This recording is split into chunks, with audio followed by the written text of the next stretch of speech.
Summer holidays வந்தாச்சு, நம்ம GT ஹாலிடேஸும் வந்தாச்சு. GT holidays, South India's #1 travel brand.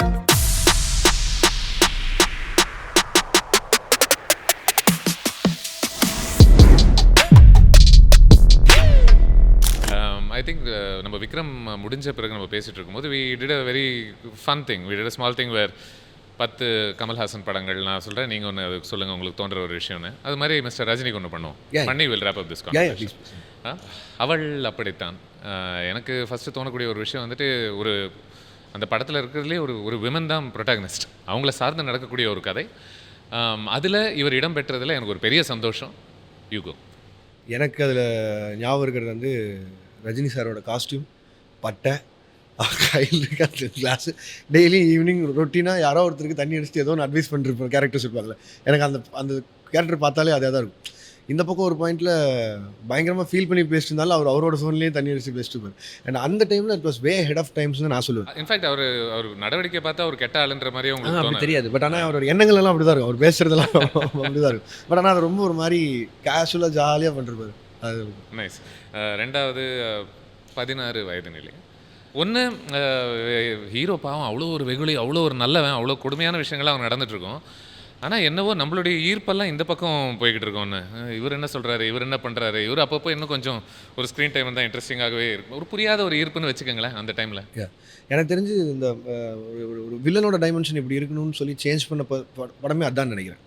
ஏன்னா இந்த பரட்டைங்கிற ஆரம்பித்து அந்த காலத்தில் அன்னைக்கு அதை ஸ்வாகாக மாற்றி அதை வாயில் அந்த வீடியோன்னு வச்சுட்டு எல்லா தடவையும் அவர் பார்த்து சொல்கிறது ஒன்றும் பெருசாக எல்லாம் பண்ணியிருக்க மாட்டார். நல்லா பார்த்தீங்கன்னா மரத்துக்கடி உட்காந்து பேசிட்டு இருப்பாங்க படம் ஃபுல்லாக. பஞ்ச் லைனும் வரும். ஆமாம், இல்லை மொத்த படமே அதில் வில்லனோட கேரக்டரைசேஷனு மரத்துக்கு கீழே உட்காந்து பேசிகிட்டு இருப்பாங்க. வேறு எந்த ஆக்ஷனும் இருக்காது, கடத்துறது இருக்காது, எதுவும் இருக்காது. போகிற வரவங்க ஊரில் இருக்கிறவங்க எல்லாம் கிண்டல் அடிச்சுட்டு அந்த இடத்துல பேசாமல் உட்காந்துருப்பேன். அது ஒன்றே போதுங்கிற மாதிரி இருந்தது. ஒரு மரத்தை கொடுங்க, நிழலை கொடுங்க, மிச்சத்தை நம்ம. நைஸ். முள்ளும் மலரும். ஆப்வியஸாக ஒரு லீட் ஹீரோ கை இல்லாமல் அப்படி ஒரு படத்தை கேரி பண்ண முடியுங்கிற மாதிரி காமிச்சது வந்து எனக்கு தெரிஞ்சு அதுதான். ஏன்னா மகாநதி பார்க்கும்போது என்ன இம்பேக்ட் நமக்கு இருந்ததோ, கமல் சார் கையை அவரே வெட்டிக்கும் போது இது த்ரூ அவுட் அந்த படத்தில் இல்லாமல் இருந்ததாகட்டும். And obviously for that famous dialogue தமிழ்நாட்டுக்கு, கெட்ட பையன் சார், 2 கை 2 கால் கூட பழச்சுக்குவாங்க. எனக்கு ரொம்ப பிடிச்சது என்ன தெரியுமா, அதில் அவ்வளோ பெரிய ஒரு உளவியல் ரீதியான ஒரு சிக்கல்கள். இவர் ஒரு வல்னரபிளான ஆள் ஆக்சுவலி. ஆனால் அவர் பேசும்போது உங்களுக்கு அந்த வல்னரபிலிட்டி அவர் உடல் மொழியில் கொஞ்சம் கூட வராது. அந்த வரி கூட எனக்கு தெரிஞ்சு அவ்வளோ பவர்ஃபுல் ஆனதுக்கான ஒரு ரீசன் வந்துட்டு இத்தனை சோகத்தை உள்ளுக்குள்ளே வச்சுக்கிட்டு இந்த மனுஷன் வே ஹி கேரிஸ் ஹிம்செல்ஃப் இல்லை அந்த படத்தில். எனக்கு அதுதான் சிரிச்சு, அப்போ கூட சிரிப்பு தான் இருக்கும், சிரிப்பு இருக்கும். ஆனால் கண்ணில் மட்டும் ஒரு ஒரு மேன் வித் லயன்ஸ் ஹார்ட் மாதிரி இருக்கும். அவர் சொன்னது ஆக்சுவலி மீன் பண்ண மாதிரி தான் இருக்கும். 2 கை 2 கால் இல்லைனாலும் பொழைச்சிப்பேன்னு சொல்கிறது அதான் நம்பிடும். நம்ம அவர் நடந்துக்கிறது பேசுறதுலாம் பார்த்தா ஆமாம், அதில் கற்றுக்கிறது நிறைய இருக்குல்ல. எதை நினச்சா நீ வந்து மலைச்சு போக தேவையில்ல, என்னவா இருந்தாலும் பார்த்துக்கலாம். நீங்கள் சொன்ன அதே வரி போல தான் விக்ரம்ல அந்த மாதிரி. 4வதாக Thalapathi. Spoken lot about Thalapathi நான் நினைக்கிறேன். எனக்கு இந்த செகண்ட் வரையும் ரஜினி சாரோட ஃபிலிமோகிராஃபியில் first comes Thalapathi for me. In every aspect one film that work for மீனா that's Thalapathi. Start till end எப்போ பார்த்தாலும் அழுகு வரும்னு அதுதான். அண்ட் இப்போ வரையும் ஒரு ஃப்ரெண்ட்ஷிப்பை வேல்யூ பண்ண படங்களில் இன்னும் ஸ்டாண்ட் அவுட்டாக நிற்கிற படமும் எனக்கு அதில் அந்த குழந்தையோட பேசுகிற 1-2 சீன்ஸ்லாம் வரும்ல. அந்த காவாலையான அந்த குழந்தை கேட்கும், அது அந்த சீன். ஏன்னா அப்போதைக்கு அவர் ஸ்டார் ஆயாச்சு, பெரிய ஹீரோ. பட் ஆனால் அந்த கதாபாத்திரத்தில் நீங்கள் ஒரு மனுஷனை தான் பார்ப்பீங்களே ஒழிய அந்த இந்த சீன்ஸ்லாம் எஸ்பெஷலி அங்கே அப்போ எப்படி அவர் சார் இதெல்லாம் ஒத்துக்கிட்டாருன்னே தெரியாது. அப்போ நிறைய விஷயம் அவர் பண்ணது பதில். நீங்கள் அந்த படத்தில் எத்தனை இடத்துல சார் அடிப்பாருன்னு நினைக்கிறீங்க? தலையில் கட்டி தொங்கிட்டு இருப்பாங்க, ஜெயிலே இருப்பாங்க, வரவங்களாம் அடிப்பாங்க, அது எல்லாம் பண்ணியிருப்பார். அதில் அதுக்கு முன்னாடி படங்களில் பார்த்தா அதெல்லாம் இருக்காது. இப்போ எல்லாமே இந்த லார்ஜர் தென் லைஃப் ரோலே பண்ணியிருந்திருப்பாரு. நீங்கள் சொல்லும்போது எனக்கு தோணுது, நிறைய படத்தில் இல்லை ஒரு கருப்பாக இருக்கிற ஒரு குணத்தை அதை யூஸ் பண்ணி அவரை எலிவேட் பண்ணுறதுக்கு அதை யூஸ் பண்ணுவாங்க இல்லையா? பட் ப்ராபப்ளி இந்த படம் ஆக்சுவலி அவர் சொல்லக்கூடிய ஒரு வரி வந்து நிஜமாகவே ஒரு ஒரு ஒரு பெரிய உளவியல் ரீதியான ஒரு பிரச்சனையிலேருந்து வருதுன்னு தோண வைக்குவாங்களா? அப்படியே தான் இருக்கும். அது ஒவ்வொரு தடவையும் ஒரு ஸ்டேஷனில் அப்பா பேர் என்ன தெரியாது, அம்மா பேர் என்ன தெரியாதுன்னு அதுக்கு ஒரு அவர் அது கோவப்படுறது. என்ன பெத்த உடனே நான் என்ன கருப்பா இருக்கேன்னு பார்த்துட்டாங்களா, தூக்கி போட்டு போட்டாங்க. அது வந்து ஒரு குழந்தைக்கு ஈஸியாக புரியுற மாதிரியான ஒரு கதையாக இருக்கும். பட் ஆனால் அதுக்கு பின்னாடி இருக்க பெயின் நமக்கு அண்டர்ஸ்டாண்ட் பண்ண வச்சிருவார். அடுத்து பாஷா பாலச்சந்தர் அவர்கள் ஒன்று சொல்லியிருப்பாங்க. அது ரஜினியே மிஸ்டர் ரஜினியே சொல்லியிருப்பாங்க. சரி, என்னுடைய கண்ணில் அவர் ஏதோ கவனிச்சேன்னு சொன்னார், என்னுடைய கண்ணில் ஏதோ கவனிச்சேன்னு சொன்னாருன்ட்டு. பட் இந்த படம் அவர் கண்ணை பயன்படுத்தின மாதிரி வேறு எந்த படம் பயன்படுத்திச்சுன்னு எனக்கு தெரில. நல்லா வச்சு ஜூம் போவாங்க உள்ளுக்குள்ளே, வாங்க கண்ணுக்குள்ளேயே போயிடுவாங்க. நான் வந்து ரஜினி சாரை வந்து வேறு எந்த படத்துலையுமே அவ்வளோ ஃபெரோஷியஸாக பார்த்ததில்ல. ஃபெரோஷியஸ் அதுவும் அந்த மும்பையில் துரத்துறது ஒரு 4 பேரை வெட்டுவாருங்க அந்த படத்தில். அவ்வளோ வைலண்ட்டாக நான் அவரை பார்த்ததே கிடையாது. எனக்கு அந்த படம் தோணுனாலே ஃபஸ்ட்டு தோன்றது அது ஒன்றா இருக்கும். Again it talks about friendship, talks about betrayal, revenge and all. But I've never seen him being that violent. ஞாபகம் வருது அதுதான். வெரி சிமிலர் சீன் இதுலேயும் இருக்கும், தளபதியிலையும் அதே மாதிரி ரோட்டில் துரத்துக்கிட்டே சேஸ் பண்ணிக்கிட்டே போகிற மாதிரியான ஒரு சென்ஸில். 6வதாக அண்ணாமலை. அண்ணாமலையில் ரஜினி அவர்கள் வந்து ஒரே ஒரு மோமெண்ட்டு தான், அப்படியே ஒரு மாட்டை பார்த்துக்கிட்டு இருப்பார் கோட் சூட்டு போட்டுக்கிட்டு. அதுக்கு மேலே ஒன்றுமே பண்ண தேவையில்லை. நீங்கள் அதுக்கு 3 பக்கம் எழுதியிருக்கலாம். அந்த ஒரு லுக்கிலேயே உங்களுக்கு அந்த படத்துடைய ஒரு ரிவெஞ்சே ஒரு அர்த்தம் இல்லாததுன்ற ஒரு சென்ஸே வந்துடும். எனக்கு அதில் எல்லாமே ஒர்க் ஆகும். பட் அந்த இதில் எக்ஸ்பிளேட்டரில் கீழே வரும்போது மேலே அந்த அவங்க 2 பேரும் இப்படி இந்த கிராசிங் பார்ட்ஸ் வரும்போது இவர் பார்த்துக்க மாட்டேன், வெறும் டைலாக் மட்டும் பின்னாடி போயிட்டுருக்கும். பட் ஆனால் அந்த டைம் லைனில் அன்னைக்கு வேறு அது போஸ்ட்டில் பண்ணியிருக்கிறதுக்கான வாய்ப்பு இல்லை. அது வந்து ப்ராப்பராக எழுதி ஷூட் பண்ணியிருப்பாங்கன்னு நினைக்கிறேன். ஏன்னா அது டைலாக் முடிஞ்சு கரெக்டாக மேலே போகும்போது அவர் இந்த இப்படி 2 தடவை பண்ணி மலர் அப்படின்னு அது அந்த டைம் லைனுக்கு ஒர்க் ஆகிருக்கும். அது எவ்வளோ தூரம் உணர்ந்து ரசித்து அதை பண்ணியிருந்தாங்கன்னா அன்னைக்கு அதை வந்து ஃபீட் பண்ணி அதை பண்ணியிருக்க முடியுங்கிறது எனக்கு எப்பவுமே பெரிய ஆச்சரியமாக இருக்கும். எல்லாருக்கும் வந்து இந்த சீன் பிடிக்கும். உள்ளே வந்து மிஸ்டர் பிரசிடென்ட் அப்படின்னு ஆரம்பிச்சு வர சீன் தான் எல்லாருக்கும் பிடிக்கும். பட் ஆனால் எனக்கு பர்சனலி பிடிச்சது அதுக்கு பின்னாடி ஒரு ஒர்க் இருக்குது. இந்த எக்ஸ்கலேட்டர் நடந்து வந்து கீழே வந்து இப்படி சொன்னதில்லை அது சொன்னால் எனக்கு அதான் ஃபஸ்ட் டைம். முத்து நிறைய பேருக்கு காமெடி, இன்னசென்ஸ் எல்லாம் ரொம்ப பிடிக்கும். எனக்கு இன்ஃபேக்ட் அதோடைய probably one of my most favourite things is அவர் அந்த வயசான கதாபாத்திரத்தில் எவ்வளோ அற்புதமாக பொருந்திருப்பார் அப்படின்ற ஒரு விஷயம். ஏன்னா மனுஷன் பார்க்குறதுக்கு ஒரு மாதிரி உண்மையிலேயே பிச்சைக்கார மாதிரி இருப்பார். அந்த துணி பிஞ்சு போய் ஒரு மாதிரி மூஞ்சிக்கு மட்டமான ஒரு ஒரு மாதிரி இருக்கும் மூஞ்சியே. ஆனால் அந்த மூஞ்சியை பார்த்துட்டு எல்லாரும் கைக்குட்டி கும்பிடுவாங்க.